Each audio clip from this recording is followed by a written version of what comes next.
T20 உலகக்கோப்பை cricket போட்டியில் இந்திய அணி இறுதிப் போட்டிக்கு தகுதி பெற்று அசத்தியிருக்கிறது. அரையிறுதியில் பலம் வாய்ந்த நடப்பு சாம்பியன் இங்கிலாந்து அணியை எதிர்கொண்ட இந்தியா 68 ரன்கள் வித்தியாசத்தில் வீழ்த்தியது.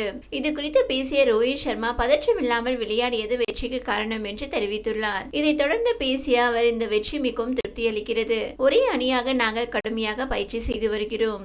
வீரர்கள் அனைவரும் கடுமையாக செயலாற்றி வருகிறார்கள். வெஸ்ட் இண்டீஸில் ஒவ்வொரு ஆடுகளமும் ஒவ்வொரு விதமாக செயல்படுகிறது. அதற்கு ஏற்றாற்போல் நாங்கள் எங்களை மாற்றிக்கொள்கிறோம். ஆடுகளத்தின் தன்மை கடும் சவால்களை அளிக்கிறது.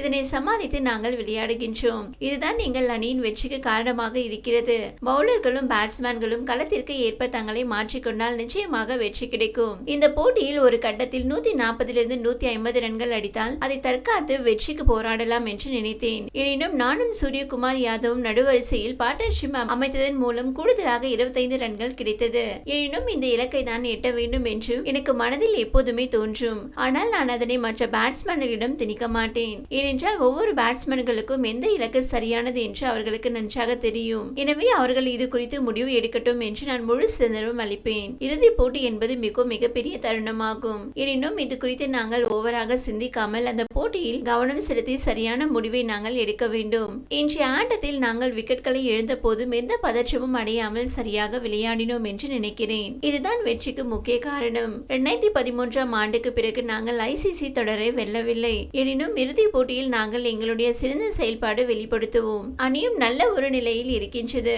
நிச்சயமாக இறுதிப் போட்டியில் நாங்கள் நன்றாக விளையாடுவோம் என்று நம்பிக்கை இருக்கிறது என்று ரோஹித் சர்மா கூறினார். இந்த தோல்வியால் நடப்பு சாம்பியனான இங்கிலாந்து அணி வெளியேறி இருக்கிறது. இதற்கு இங்கிலாந்து அணியின் கேப்டன் பட்லர் எடுத்த தவறான முடிவுகளை காரணமாக அமைந்துள்ளது. 2022ஆம் ஆண்டு T20 உலக கோப்பை தொடரின் அரையிறுதிப் போட்டியின் இந்திய அணியை 10 விக்கெட்டுகள் வித்தியாசத்தில் வீழ்த்தி இங்கிலாந்து அணி வெற்றி பெற்றது.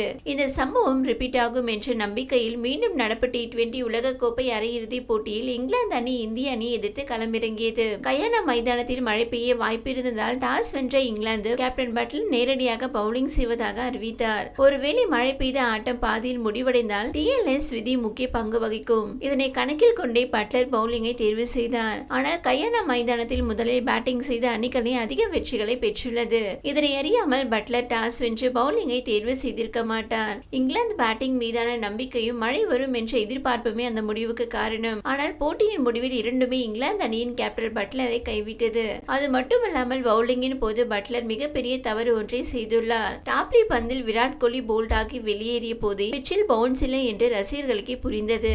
இதனால் ஸ்பின்னர்களுக்கு பிச்சில் மிக சிறந்த உதவி கிடைக்கும் என்று பட்லரும் அறிந்துள்ளார். இதன் காரணமாகவே அடில் ரஷீத் பவுலிங்கை தொடர்ந்து லியம் லிவிங்ஸ்டனை பவுலிங் செய்ய அழைத்தார். ஆனால் பட்லர் இங்குதான் தவறு செய்தார். அது என்னவென்றால் நட்சத்திர ஸ்பின்னரான மொயின் அலிக்கு ஒரு ஓவர் கூட கொடுக்கவில்லை.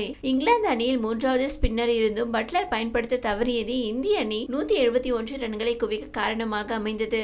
ஏனென்றால் இந்த பிச்சில் நல்ல வேகத்தில் வீசினால் பேட்ஸ்மேன்களால் எளிதாக ரன்கள் சேர்க்க முடியும். அப்படிதான் சாம் கரன் மற்றும் ஜோரன் பந்துகளில் இந்திய பேட்ஸ்மேன்கள் ரன்கள் சேர்த்தனர். அதேபோல் அக்சர் படேல் நிச்சயம் பவர் பிளேவில் அட்டாக்கில் வருவார் என்பதை அறிந்த பட்லர் அவர் வீசி முதல் பந்திலேயே ரிவர்ஸ் ஸ்வீப் ஆடி ஆட்டமிழந்தது இங்கிலாந்து அணியின் இறுதிப் போட்டி கனவை மொத்தமாக முடிவுக்கு கொண்டு வந்தது.